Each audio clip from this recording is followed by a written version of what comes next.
All right. So as we're investigating these graphs of rational functions a little bit more, let's look at x-intercepts. Okay, now x-intercepts have really three definitions, right? One of them is they are the zeros. Okay, and we've spent a ton of time in this unit talking about a zeros. What are zeros? Zeros are the values of x that produce an output of zero, right? They're the solutions when we take this entire function and we set it equal to zero. Uh-oh, my battery's low. Hopefully I can get us through this video. Okay, so big picture here. This is a fraction, right? If this fraction is equal to zero, when does that happen, right? In other words, in any fraction, when does any fraction equal zero?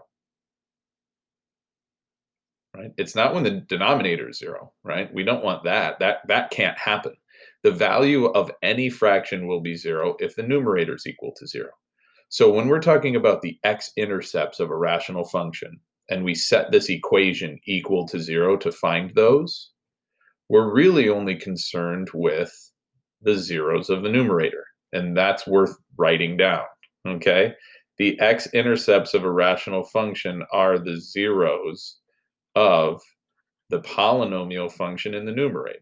And this is, again, at this point in the unit, this is what we've been doing with the fundamental theorem of algebra, is finding zeros. So we don't even need to concern ourselves with this yet, okay? Emphasis on the word yet. So when you look at this and we say, okay, let's just take a look at the numerator and set the numerator equal to zero, all right? Remember, for solving zeros, you could use a quadratic formula if you want for this, but we've spent a ton of time talking about factoring even degree trinomials, so let's do that, right? I've got 2x here, I've got x here. If you need help with this factoring, go ahead and look at any of the number of videos that I've already posted, okay? I'm going to fast forward through this. The magic combination is a positive 4 here and a negative 5 over here, right? Those two numbers multiply to be negative 20. 2x times 4 is 8x, negative 5x, 8x and negative 5x make negative 3x, okay? And you will recall that for finding these zeros then, if it's a linear factor with just an x term, we know that I can take the opposite of this number, right?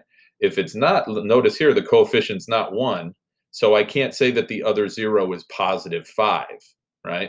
I have to actually take this factor, set it equal to 0, add 5 to the other side, and then divide by 2. So I'm going to get 5 halves, or 2.5, right?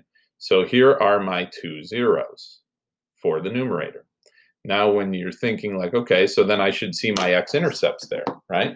So then we come back to the graph, and remember, this is the graph of this function. Here's 2.5. Well, 4 is like right here. Why don't I have an x-intercept at 4? I did the math. I know my math is good, but why don't I have an x-intercept there, right? Because what do I have there? An asymptote, right? And we did that in a previous video when we were talking about the domain. We said that we had to exclude 4 from the domain, okay? So even though in this work I get, or I'm sorry, negative 4. Sorry, negative 4 is over here. My bad, guys. Why isn't the graph crossing at negative 4? What happens at negative 4?